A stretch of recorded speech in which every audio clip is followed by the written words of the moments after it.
My name is Anita Lang. I live in Chapel Hill, North Carolina, and I'm taking the Matthew Kenny online course level 1, January 2013.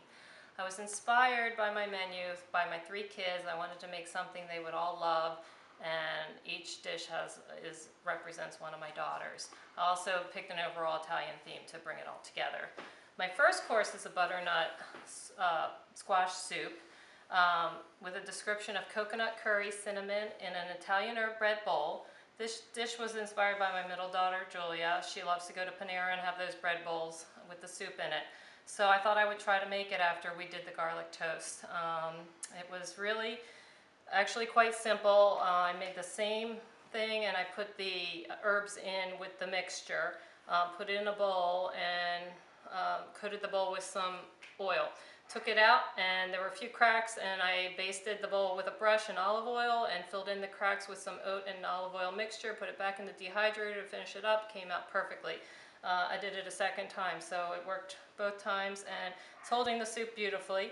The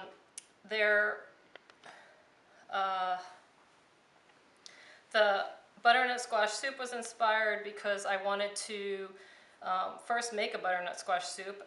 Secondly, I wanted to use the coconut milk in a recipe of my own. And I learned that fresh ginger really packs a punch. I balanced that off with some tahini. I garnished this lovely dish with some marinated mushrooms. And I actually used the butternut squash seeds and a little bit of paprika with a pea sprout on the side there with a few seeds. It came out quite lovely. I think the bowl idea is great, has many possibilities. I loved working with the bowl, brought out my artistic side, and I think you could even color the bowl, and there's a lot of possibilities. You could do rims or stripes or one side, whatever you're serving could really make it nice for the diner and enjoyable. So this was a great first. And for the second, I'm just going to move this out of the way, and I'm going to bring over my second course, which is a ricotta stuffed manicotti.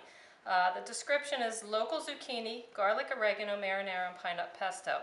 This was inspired by my oldest daughter, Monica, who recently developed a love for pesto, and she's always loved cheese. So I decided to make something that she would love. I made all the sauces from scratch. I made it my own by adding the garlic into the pesto and the red sauce because I really love garlic. And obviously it goes with the Italian theme. It was a big success. She came home and gobbled it up after plating yesterday and was going on and on about it, so I'm sure she'll enjoy some more today. Things I learned with the zucchini, you don't want to salt them and let them sit out with olive oil. You want to use fresh zucchini, and preferably I think of the smaller zucchini the better. The larger ones tend to have more seeds and they're harder to roll and they fall apart. I think the most fun for me was figuring out the noodles. I was originally going to pipe them, but I ended up rolling them like sushi. This recipe was great. I don't think I changed a thing. I garnished it with some little bit of diced olives. I have a basil oil. I put a little bit of the sauce underneath, the pesto and the marinara, and some sunflower sprouts. It's delicious. And my third course was inspired by my youngest daughter, who's 6, who loves everything lemon. Don't put chocolate anywhere near her. She wants citrus. She loves orange juice. She loves lemons, lemon cookies. So I decided to do a trio of lemon, lime, and orange sorbet, which I thought would go nicely. These 2 dishes seem to be quite filling and finish on a lighter note, go with the Italian theme of a sorbet or a gelato. It worked really well. I would garnish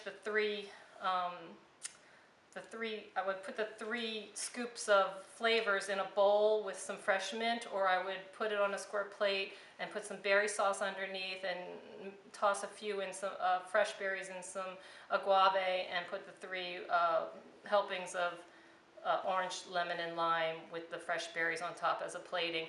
I did try to run through one of these and I added the coconut milk pulp to one, thinking that might make it creamy, but it really was better without it, using the fresh ingredients of just agave, water, citrus, and the rind. So I wouldn't do that. If I wanted to go for more of a gelati, I think I might try to use the coconut meat. But all in all, these 3 dishes were great. This is my presentation. I had a lot of fun making these dishes, and thanks for watching.